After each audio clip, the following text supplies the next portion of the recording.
Hello everyone. सो बच्चों, आज हम पढ़ने वाले हैं क्लास 12th की हिंदी का चैप्टर जिसका नाम है पहलवान की ढोलक। हाँ, जैसा नाम है वैसा ही चैप्टर है। इस चैप्टर में ढोलक भी है और पहलवान भी है। और इंटरेस्टिंग बात यह है कि ये जो ढोलक की आवाज़ है ये अलग अलग मैसेजेस देती है। तो चलिए फिर जानते हैं कि इसके राइटर कौन है। इसके जो लेखक हैं उनका नाम है फणीश्वर नाथ रेणु। उन्होंने इस चैप्टर को लिखा है। इस कहानी में उन्होंने एक पहलवान की कहानी बताई कि कैसे उसने अपना जीवन बिताया और कैसे जो उसकी ढोलक है जब वो बजाता था तो वो लोगों को प्रोत्साहित करती थी। तो उसी के बारे में इस कहानी में बताया गया है। तो चलिए फिर शुरू करते हैं इस चैप्टर को बिना किसी देरी के। तो बच्चों, कहानी की शुरुआत कुछ ऐसे होती है। लेखक बताते हैं कि सर्दी का मौसम था, मलेरिया और हैजा पूरे गांव में फैला हुआ था। अमावस की रात थी जिसकी वजह से चांद नहीं निकला था और सिर्फ जो तारे थे वही रोशनी कर रहे थे। रात में सियारों व उल्लुओं के रोने की आवाज़ें आती थी। साथ में ही जो लोग थे, वहाँ के बच्चे थे, उनके रोने की आवाज़ें आती थी। वो साथ में ही रोते थे। और इसी टाइम पर जो था बहुत महामारी फैली हुई थी गांव में। और इसी टाइम पे ढोलक की आवाज़ आती थी जो पहलवान बजाया करता था और वो गांव के जितने लोग थे सभी में ऊर्जा भर दिया करती थी। तो इस कहानी की शुरुआत में लुट्टन पहलवान के बारे में बताया जाता है। लुट्टन पहलवान जो कि इस कहानी का मेन जो कैरेक्टर है, मेन पात्र है इस कहानी का। तो वह एक पहलवान है जो गांव में रहता है। जब वह 9 वर्ष का था तो उसकी माँ का देहांत हो गया था। उसकी शादी भी हो गई थी जिसके कारण अब वो अपनी सास के घर में रहता था। उसकी सास ने ही उसको पाल पोस कर बड़ा किया। वो घर में रहता, पहलवानी सीखता, ताज़ा ताज़ा दूध पीता और ढेर सारा घी मक्खन खाया करता, जिससे वो बहुत ताकतवर हो गया था। और उसने पहलवानी 9 वर्ष की उम्र से ही स्टार्ट कर दी थी। इसके साथ साथ क्या था, जब गांव वाले उसके सास को परेशान करते थे तो उसको बिल्कुल अच्छा नहीं लगता था और इसीलिए उसने पहलवानी सीखने का फैसला किया था कि वो एक दिन सबको सबक जरूर सिखाएगा, वो इसका बदला लेगा। फिर क्या होता है कि धीरे धीरे वो बड़ा हो जाता है। जबकि उसने किशोरावस्था से ही जो था पहलवानी सीखी थी तो बहुत अच्छे से पहलवानी आ गई थी। एक बार क्या हुआ कि श्यामनगर में मेला लगा हुआ था। तो उस मेले में कुश्ती हो रही थी। वहाँ पर एक बहुत ही ताकतवर पहलवान आया था जिसका नाम था चांद सिंह, जिसके गुरु का नाम था बादल सिंह। वो बहुत ही ताकतवर था। उसने बहुत सारे पंजाबी, पठानी, इन सब पहलवानों को हरा दिया था। 3 ही दिन में सारे के सारे पहलवानों को उसने चित कर दिया था, सबको हरा दिया था। तो यह देखकर जो लुट्टन पहलवान था उसने उसको चुनौती दी और सबने कहा कि उसने उस शेर के बच्चे को चुनौती दी है। तो क्या हुआ, चांद सिंह ने तुरंत ही जो लुट्टन पहलवान था उसको पकड़ लिया, दबा लिया। ऐसे में राजा ने उसको इजाज़त नहीं दी कि तुम चांद सिंह से कुश्ती करो। तो लुट्टन पहलवान ने कहा कि अगर आप मुझे इजाज़त नहीं देंगे तो मैं यहीं पर पत्थर से सर पटक पटक कर अपनी जान दे दूंगा। वो ये कहता था कि वो जीतेगा। उसे पहलवानी अपने ऊपर उसे बहुत कॉन्फिडेंस था कि वो इस कुश्ती को जीतेगा। सामने वाला कितना भी स्ट्रांग हो वो जीत जाएगा। तो इसके बाद जब उसने ये बात कही कि वो अपना सर पटक पटक कर जान दे देगा तो जो महाराजा थे उनको इजाज़त देनी पड़ी। और अब वहाँ पर जितनी भी भीड़ एकत्रित थी वो सब जो भीड़ थी वो सब चांद सिंह की तरफ थी, क्योंकि बहुत स्ट्रांग था। सब जानते थे 3 दिनों में उसने इतने सारे पहलवान हराए हैं तो वो इसको भी हरा देगा। तो वो उसको चेयर कर रहे थे बार बार। सब चांद सिंह की तरफ थे, कोई भी लुट्टन पहलवान की तरफ नहीं था। कोई भी उसे हिम्मत नहीं दे रहा था, कोई भी उसे प्रोत्साहन नहीं दे रहा था। फिर क्या होता है कि ढोल की आवाज़ सुनाई देती है। जब ढोल की आवाज़ बजती है तो उसे अंदर से उत्साह आ जाता है। चांद सिंह होता है वो उसको पकड़ लेता है, जिसके कारण जो लुट्टन पहलवान है उसकी आंखें बाहर निकल आती हैं। तभी क्या होता है कि ढोल में से आवाज़ निकलती है। उस आवाज़ होती है धाक धिना तिरकट धिना। और इसका मतलब होता है कि दांव काटो और बाहर निकलो। जैसे ही वो इस आवाज़ को सुनता है वो क्या करता है, तुरंत ही दांव काटता है और अपने आप को छुड़वा लेता है उससे। ऐसे ही उस ढोल से दोबारा आवाज़ आती है चटाक चट धा। इसका मतलब होता है उठाओ और पटक दो।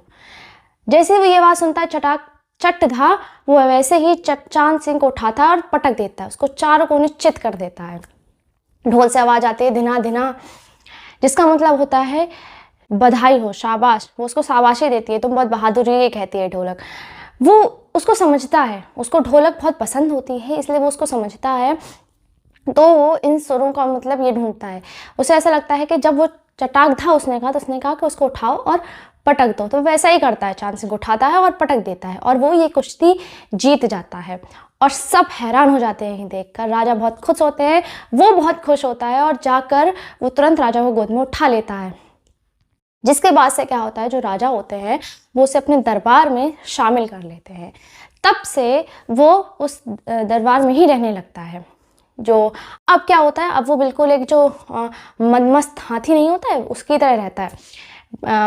बिल्कुल ढीले ढीले कपड़े पहनता है, और 10-12 पूड़ियाँ खा लेता है, और जाकर एक साथ 4-5 पान एक साथ ही मुंह में ठूंस लेता है ऐसे, और खाते हुए घूमता रहता है। जैसे एक मदमस्त हाथी होता है, घूमता, जैसे कोई फिक्र नहीं होती आसपास, वो ऐसे ही घूमता रहता है। ऐसे ही जो लुट्टन पहलवान था वो भी घूमता रहता था। उसके 2 पुत्र थे जिनको वो क्या करता था, कुश्ती सिखाया करता था। जैसे खुद पहलवानी वो करता था, तो उनको भी वो पहलवानी सिखाया करता था। अब क्या हुआ कि किसी कारणवश राजा की मृत्यु हो गई थी। राजा की मृत्यु हो गई, अब जिसके कारण जो उसके जो विलायत से उसके जो राजा के बेटे थे वो आए, तो उन्होंने क्या किया, अब उनको शासन करना था, तो उन्होंने जितने भी पहलवान थे उन सबको राज्य से निकाल दिया। तो अब जो लुट्टन पहलवान था वो बेसहारा हो गया था, उसे राज्य से निकाल दिया गया था। तो वो फिर से अपनी ढोलक को और अपने पुत्रों को लेकर वापस आ गया था। उसके जो पत्नी था उसका देहांत हो गया था, जिसके कारण अब उसके पुत्र और जो लुट्टन पहलवान था वही राज्य से वापस आए। गांव के लोगों ने उसके लिए एक झोपड़ी बनाई, घर बनाया उसके लिए, जिसमें वो लोग रहा करते थे। क्योंकि गांव में इतनी बड़ी महामारी फैली हुई थी, लोगों के पास अनाज कम था खाने को, तो वो जो गांव के बच्चे थे उनको कुश्ती सिखाया करता था, उनको पहलवानी सिखाया करता, तो उससे वो अर्निंग करता था अपनी, उससे उसको पैसे मिलते थे। एक दिन जब क्या हुआ कि महामारी फैल गई, लोगों के पास खाने की कमी होने लगी, अनाज कम पड़ने लगा, तो जिसकी वजह से वो उन्होंने अपने बच्चों को बुला लिया। अब वो उसे पढ़ने के लिए नहीं भेजते, वहाँ पे कुश्ती सीखने के लिए नहीं भेजते थे। फिर क्या हुआ कि अब वो जो लुट्टन पहलवान था वो सिर्फ अपने बच्चों को ही पहलवानी सिखाया करता था वहाँ पर। देखते देखते धीरे धीरे महामारी फैलने लगी, हैजा, मलेरिया, घरों घरों से लाशें निकलने लगी, 1-1, 2-2, सब बहुत दुखी थे, बहुत परेशान थे। इसी टाइम पर क्या होता था, जो लुट्टन पहलवान था वो ढोलक बजाया करता था, और वो उससे प्रोत्साहित करता था, उससे ऐसी ध्वनि निकालता था जिससे सब प्रोत्साहित हो जाते, सब में ऊर्जा आ जाती थी और एनर्जी आती थी कि एक ना एक दिन सब ठीक हो जाएगा, परेशान ना हो, सब कुछ ठीक हो जाएगा।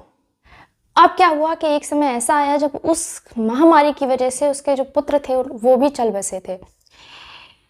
जब लुट्टन पहलवान ने ये देखा कि उसके पुत्र भी नहीं रहे हैं, उसने रात भर ढोलक बजाई, और उसके अंदर से आवाज़ निकली, दोनों बहादुर गिर पड़े, मतलब उसके पुत्र मर गए। उसने क्या किया, श्यामानंद की दी हुई जांघिया पहनी, पूरे अपने बदन पे उसने जो मिट्टी थी वो मली, और अपने दोनों बच्चों को कंधों पे उठाकर ले जाकर उसने नदी में बहा दिया। जब गांव वालों ने ये चीज़ देखी तो सबकी हिम्मत टूट गई।